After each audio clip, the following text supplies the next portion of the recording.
The 2026 budget included the biggest tax changes Australia has seen in over 25 years. And if you're a business owner with a family trust, this directly affects you. I've spent the last 48 hours going through the budget papers, running the numbers, and working out exactly what this means for you in practice. And I want to walk you through the changes and then show you the maths. A quick caveat before we get into it. All of these measures still have to pass through Parliament. The trust changes don't kick in until July 2028, and there's an election due by May 2028. So there's a real chance some of this gets reversed. But if it does go through, the way most small businesses are structured in this country is about to change. Okay, so there are 3 changes in this budget which matter for business owners. The first is the CGT discount. The 50% discount is being scrapped and replaced with cost-based indexation from 1 July 2027. So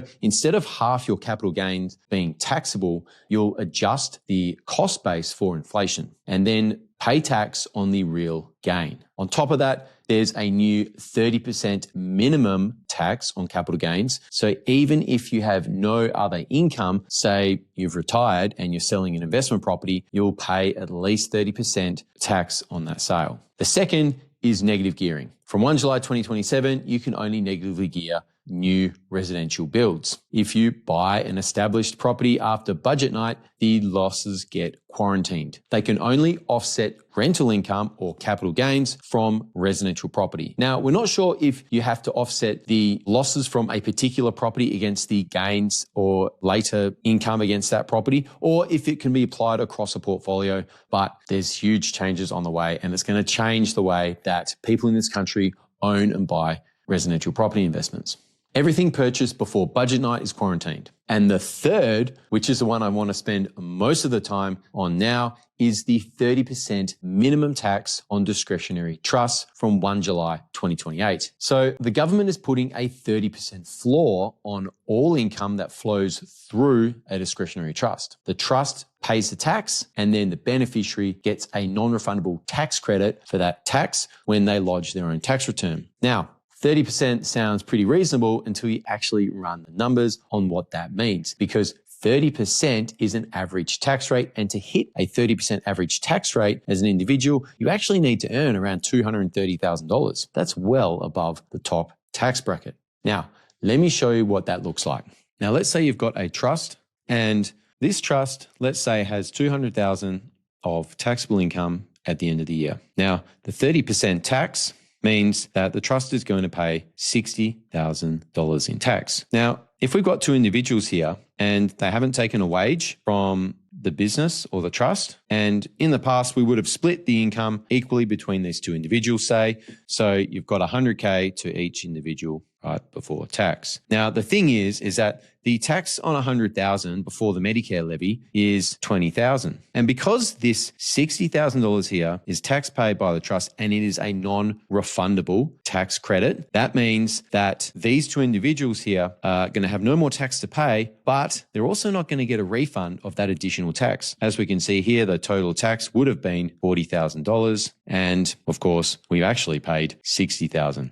So we're $20,000 worse off in this scenario. So for a husband and wife situation, you would actually need in this scenario about $460,000 in income from the trust, because that at that point, that's where the average tax rate per individual goes to about 30%. Now, the tax at 30% to the trust on $460,000 is about $138,000. So what happens is when we split the income between the 2, down here we've got about $230K each, and the tax is around $69,000.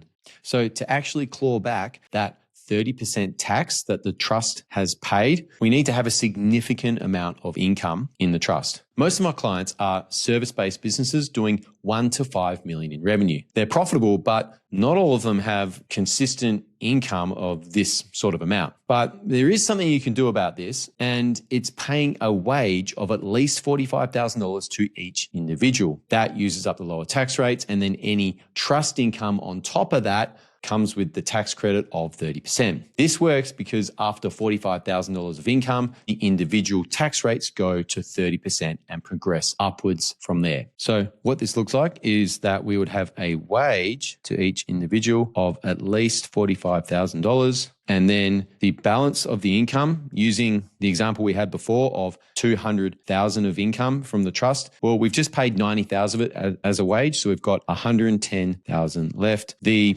trustee would pay the tax on this at 30%, which is of course $33,000, and then we would distribute $55,000 each to the individuals. Now that we've used up the lower tax brackets below $45,000, this distribution becomes effective. So that's one way that we can work through this issue. Regardless, for the majority of small business owners, this makes the trust a worse outcome than a company, and no doubt we are going to see a whole lot of trust restructure into companies going forward. Now, it's not just family trusts for businesses. The 30% minimum also hits testamentary trusts. The whole point of a testamentary trust is that you can distribute income to your children and they get taxed at adult tax rates. So if you had 3 kids and $60,000 of income in the trust, you distribute to $20,000 per child. And there's no tax to pay because it's all under the tax-free threshold. But under these new changes, that $60,000 gets hit with a 30% tax at the trust level. And the $18,000 in tax on that income is basically a new tax that was never paid before, and the kids can't get the credits because they don't have enough other income to offset against. A lot of estate planning over the last 20 years has been built around testamentary trust. They can provide very good asset protection, and so this needs to be weighed up against the increased tax cost. Now, if you have a testamentary trust, it's good to know that your situation is going to be quarantined, and this only applies from testamentary trusts that are created after budget night. Now, if you've watched my other videos, you'll know I've been talking about bucket companies for a while. A bucket company is when you have a trust that distributes its surplus income to a company, and that company pays either 25 or 30% tax and invests the rest. We use them a lot. About half of the $300 million that we manage for clients is in bucket companies. Under these changes, that strategy is dead. RIP. Here's how it's now going to work. The trust pays 30% on its income when it distributes to the bucket company. If the trust earns $200,000 of income, it's going to pay 30% tax or $60,000 in tax. Then when it distributes to the bucket company, what's going to happen is that the bucket company is unable to claim the tax credits that the trust has paid. So what's going to happen is there's going to be another 30% tax paid on that distribution. This is effectively double taxation on the bucket company distribution. So of course, no one's going to do this. It's dead. And the budget papers actually acknowledge this. They explicitly carve out corporate beneficiaries from receiving tax credits, and they flagged that they'll consult on how trustees use excess franking credits. That's government language for we know the bucket company workaround exists and we're dealing with it. Now, the bucket company as an entity isn't dead, just the strategy. The concept of having a separate company to hold and invest your surplus profits still works. What's dead is routing the money through the trust to get there. So what do you do instead? If you've got a trust right now, the government has given you a window to restructure. There's rollover relief available for 3 years from 1 July 2027. You can move out of a discretionary trust into a company or a fixed trust without triggering capital gains tax. ASIC is setting up specific support for small businesses that want to incorporate. The only way to do it now is to have a trading company pay dividends directly to a holding company underneath it. The holding company invests those profits, and the shares in the holding company are either held by yourself and your spouse or using a trust still. Previously, we would have said the trust always owns the shares. That's what I've been drawing in my other videos. But with this 30% minimum, if the trust is in the chain, the numbers only work if you're either distributing a large amount per person or if you do the wages thing I explained. So if you're not at that level, or you don't want the admin of payroll, you may want to have the shares held by individuals. So here's what it looks like. You've got the trading company, and the shares in the trading company are held by the holding company. So a dividend can be paid down out of the trading company into the holding company, and the holding company can invest it there, like basically just the same as a bucket company. Now, who owns the shares in the holding company? Well, you either have individuals or you can still have a trust owning the shares. But like we said earlier, the key here is that you've got to get some wages out to the individuals, because otherwise we need a lot of profit in the trust to make that 30% average tax rate worthwhile. So what you would do is you would have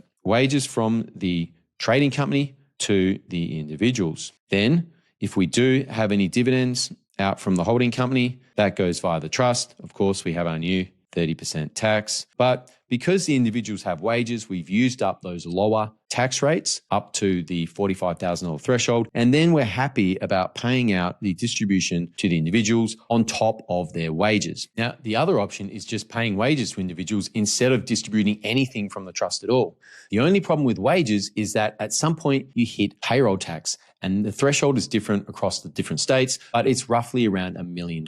Some of the good things that have come out of this budget is that the government has brought back the loss carryback rules for companies with under $1 billion in turnover. So if your company has had a bad year, you can carry back the loss and get a refund of tax paid in the previous 2 years. The $20,000 instant asset write-off is permanent now as well. And one final measure for startups is that they are able to offset their initial tax losses in the first few years against their FBT and tax on wages that they've paid. And we don't know all the details on what qualifies you as a startup, but that one's going to be an interesting one to watch as well. Look, I'm not going to tell you that this budget is good or bad, but I know a lot of you watching this are going to be worried. Just remember, these still have to get through Parliament, and with an election due before the trust changes kick in, there's a chance some of this just gets completely reversed. So let's not panic immediately. If you want us to look at your situation and work out what you need to do before the rollover relief window closes, there's a link below to book a call with our team. I'll see you in the next one.